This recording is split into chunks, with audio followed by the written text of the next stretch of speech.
So with the quickly approaching NBA draft this week, we talk about why LaMelo Ball and the Chicago Bulls are a perfect fit and match made in heaven. Thanks for checking out the video. Go subscribe right now. LaMelo Ball is one of the top players in this upcoming draft, and we all know about his older brother Lonzo, his outspoken dad LeVar, and in general LaMelo's unique path to the point he is now. From a pure basketball standpoint, he is also a very intriguing prospect and definitely deserves some of the hype that currently has him going number one overall, according to some analysts. The Chicago Bulls, on the other hand, are a storied franchise that, outside of Michael Jordan and the 6 rings, obviously, and a few great years by Derrick Rose, the teams and organization has really underachieved. And when you think about the market, the city of Chicago, obviously a big market, they've had really good players, should be able to spin and draft well year in, year out. They desperately need to continue building and getting back to being the force in the Eastern Conference that this team should definitely be year in and year out. So let's look at what LaMelo does really well and how that could potentially project into the NBA. So LaMelo Ball is one of the most talented and polarizing players in this upcoming draft.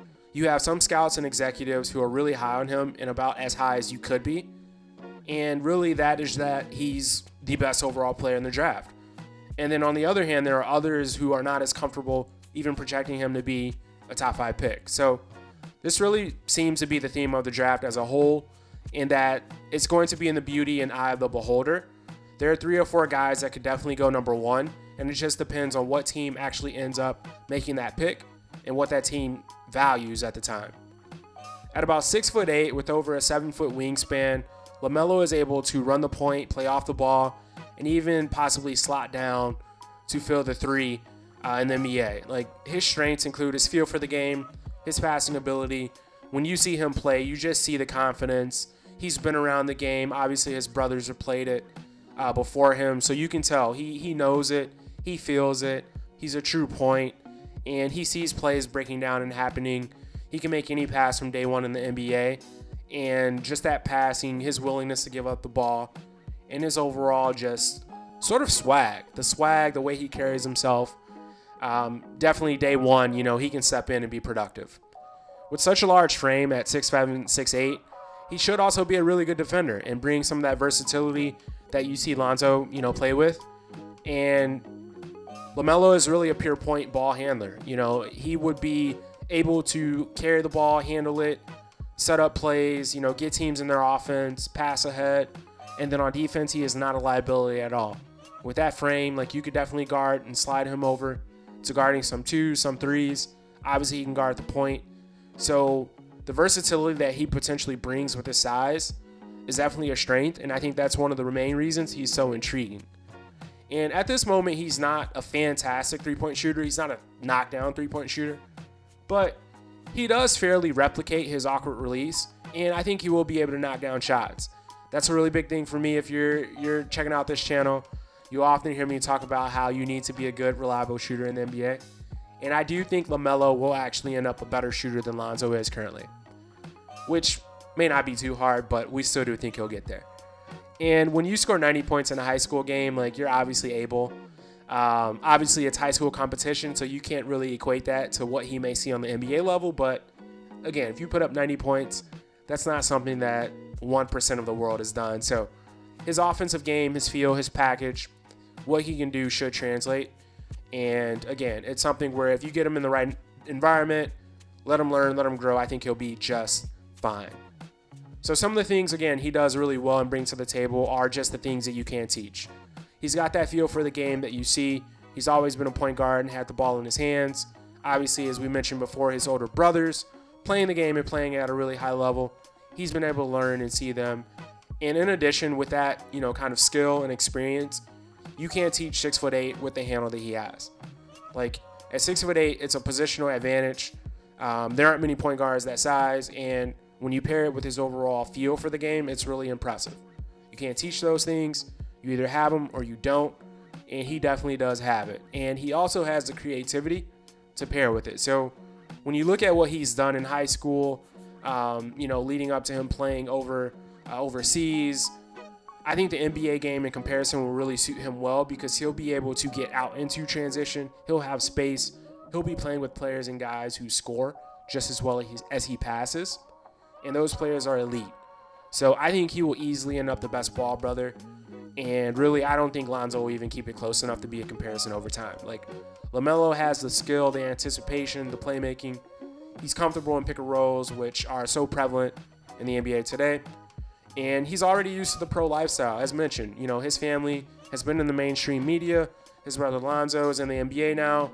LaMelo played overseas and go to college. So I think LaMelo is definitely deservedly a top pick in this upcoming draft. And now let's look at it more from the Bulls' perspective. So the Bulls definitely are an upcoming team going into this draft, and they have a few key needs. I think they just obviously lean and turn over to a new leadership team running the show, and they have much more talent on this roster than their record last year. And I think that's the goal for Billy Donovan, their new coach, is to really get more out of this current roster and also use this number 4 pick to continue to build that momentum over time. So you've got Kobe White, obviously, who is the big piece of the future. Obviously, Zach LaVine as well. So they have a very potent duo with 2 really strong scoring options.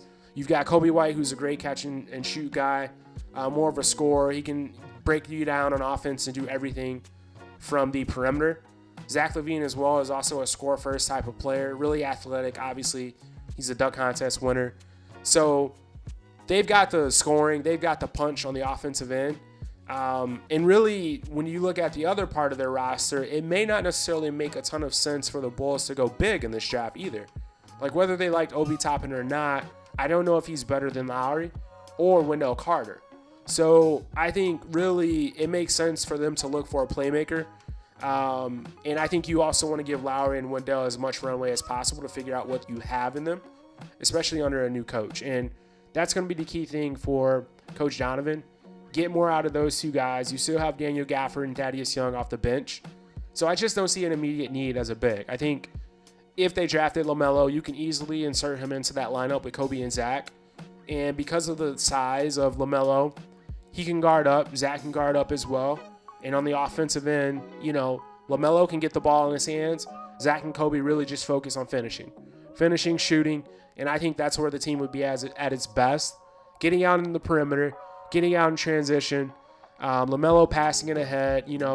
Sometimes when you watch the Bulls, the offense kind of stagnated around LaVine, and Boylan did do a great job getting Lowry incorporated and involved. I think LaMelo would be able to come in day one and flip all of that. He'd be able to take pressure off of Zach LaVine. He'd be able to let Kobe White flourish and thrive, and he would be able to create opportunities in the high pick and rolls for Lowry and Wendell Carter. So even if Zach LaVine was not part of the future plans of the Bulls, again, it's something where Zach LaVine, you take him out of the picture, you can still play LaMelo and Kobe together. I think that backcourt would complement each other really well.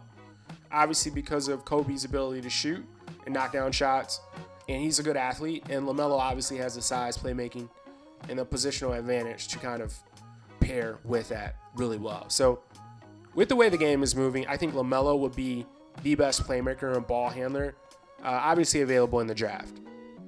And in closing, LaMelo could easily go number 1. Obviously, he could fall to the Bulls at 4.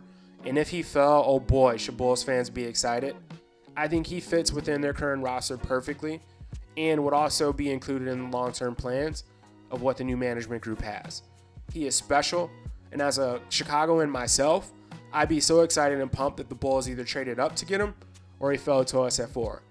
He would definitely be the last piece in continuing that momentum to get this team back in the playoffs and back into the championship conversation like we should be year in and year out. So we hope you enjoyed today's video. Again, go subscribe, support, hit the notification bell, and we will catch you back soon.